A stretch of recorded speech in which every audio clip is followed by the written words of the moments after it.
नमस्कार, आप live series देख रहे हैं। मैं हूं आपके साथ मिस्टर ने। देखिए जिस तरीके से ठंड बढ़ रहा है, पटना में ठंड के साथ साथ वायु प्रदूषण भी बढ़ता हुआ दिखाई पड़ रहा है। इस वायु प्रदूषण की वजह से अस्थमा के जो मरीज हैं उनकी संख्या में भी कहीं ना कहीं वृद्धि देखी जा रही है, क्योंकि जिस तरीके से ठंडी हवा और डस्ट पार्टिकल्स एक साथ जो एग्जॉस्ट हो जाते हैं और लोगों के फेफड़ों तक सांस के माध्यम से पहुंचते हैं, इसको लेकर काफी गंभीर चेतावनी अब देखने को मिल रही है और काफी गंभीर परिणाम भी देखने को मिल रहे हैं पटना में। ऐसे में अब पटना के नगर निगम को साफ साफ आदेश दिया गया है कि अब पटना के तमाम जगहों पर कम से कम दिन में 2 से 3 बार पानी का छिड़काव करना है, ताकि जो डस्ट है, जो पॉल्यूटेड पार्टिकल्स हैं, वो कहीं ना कहीं नीचे बैठ जाएं और लोगों को पॉल्यूशन से राहत मिले। क्योंकि पटना के कुछ इलाकों में जो AQI लेवल था, जो पॉल्यूशन को मापने का एक मापदंड होता है, वो AQI लेवल 300 को क्रॉस कर चुका।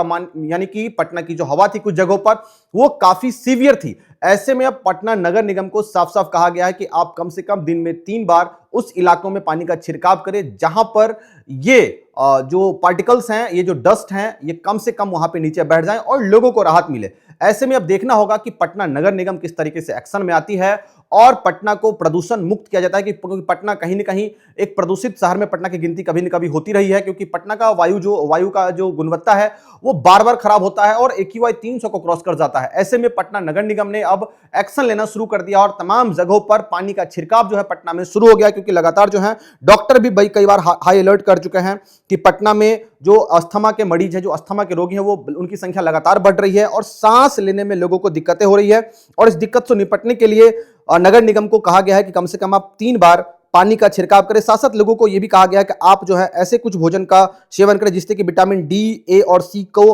भरपूर तरीके से आपके शरीर में मिल पाए और आपके फेफड़ों को कहीं ना कहीं हेल्दी रखा जा सके। क्योंकि जिस तरीके से पटना के राजधानी के तारामंडल क्षेत्र में और समनपुरा क्षेत्र में काफी वायु की गुणवत्ता खराब रही, क्योंकि तारामंडल क्षेत्र में लगभग 254 AQI दर्ज किया गया, वहीं पर समनपुरा के आसपास 343 AQI दर्ज किया गया।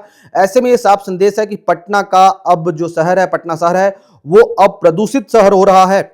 क्योंकि AQI जो अगर 0 से लेकर 50 तक AQI है तो वो अच्छा हवा है, अगर 51 से लेकर 100 तक के बीच का AQI है तो आप वो कह सकते हैं कि ठीक है, संतोषजनक कह सकते हैं। और अगर 101 से 200 के करीब अगर AQI पहुंच गया, इसका मतलब हवा प्रदूषित हो चुकी है मिड लेवल पे। वहीं अगर 200 से 300 के बीच AQI है तो हवा खराब हो चुकी है।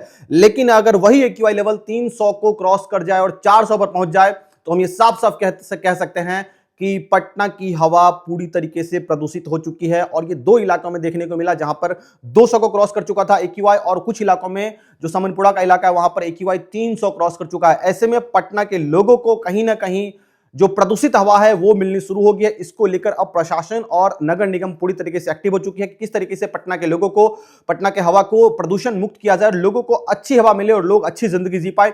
इसको लेकर डॉक्टर भी लगातार अलर्ट कर रहे हैं कि हमारे यहाँ अस्थमा के मरीजों की संख्या बढ़ रही है और अस्थमा के मरीजों की संख्या के बढ़ने का सबसे बड़ा वजह है प्रदूषण, यानी कि पॉल्यूटेड एयर जो सांस के माध्यम से हमारे फेफड़ों तक पहुंचता है और फेफड़ों को कहीं ना कहीं इन्फेक्ट करता है। ऐसे में पटना के जो लोग हैं अब वो थोड़ा सा अलर्ट हो जाएं कि हवा जो है वो प्रदूषित हो रही, क्योंकि लगातार जिस तरीके से व्हीकल्स बढ़ रहे हैं और मेन ठंड के मौसम में पॉल्यूशन इसलिए बढ़ जाता है क्योंकि जो ठंड में जो हवा है वो ठंडी हो जाती है और ठंडा हवा जो एक जगह एग्जॉस्ट कर जाती है, एक जगह रुक जाती है। गर्म हवा ऊपर की तरफ उठती है लेकिन ठंडी हवा नीचे की तरफ ही रहती है। तो ऐसे में वो पॉल्यूटेड पार्टिकल्स जो है वो ठंडी हवा में घुले हुए रहते हैं और हमारे सांस के माध्यम से हमारे शरीर में जाते हैं। ऐसे में हमारे फेफड़ा को कहीं ना कहीं इन्फेक्ट कर सकता है। इसीलिए अब पटना नगर निगम दिन में कम से कम 3 बार पटना के तमाम इलाकों में जल का छिड़काव करेगा, ताकि जो पॉल्यूटेड पार्टिकल्स हैं वो कम से कम जमीन में बैठ जाएं और लोगों को सांस लेने में राहत हो। अब देखना होगा आगे क्या कुछ होता है, प्रशासन कितनी अलर्ट होती है और नगर निगम कितनी बार जल का छिड़काव करता है। ये तमाम चीजें देखने वाली बात होगी। हमारी इसी खबर के लिए बने रहिए लाइव सीरीज। बहुत बहुत धन्यवाद इस वीडियो को देखने के लिए।